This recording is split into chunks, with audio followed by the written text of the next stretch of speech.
پہلا سوال، شریعت کیا ہے؟ مختلف تعبیرات آپ کے سامنے آئی ہیں۔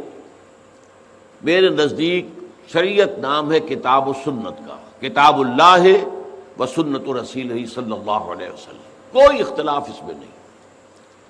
ان کے زیر اثر اس وقت یہاں شریعت کے بارے میں ایک بڑا بنیادی اختلاف یہ ہے کہ نمبر ایک، وہ قرآن کو بھی یہ سمجھتے ہیں، ایسے لوگ ہمارے ہاں موجود ہیں کہ قرآن بھی کل کا کل نافذ العمل نہیں ہے ہمیشہ کے لیے، اس سے بھی اصول صرف لیے جائیں گے، اس کی اخلاقی تعلیمات لی جائیں گی، اسپیسیفکس، معین احکام کہ چور کا ہاتھ کاٹو یا زانی کو کوڑے لگاؤ، یہ در حقیقت اسلام کا مستقل جز نہیں ہے۔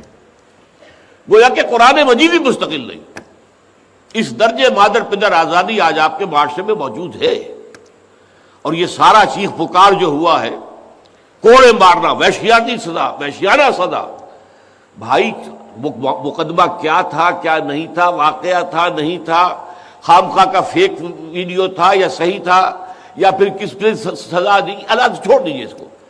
کوڑے مارنا اگر غلط ہے تو گویا کہ قرآن کی آپ نفی کر رہے ہیں۔ قرآن مجید نے تو صراحت کے ساتھ کوڑوں کی سزا دی ہے۔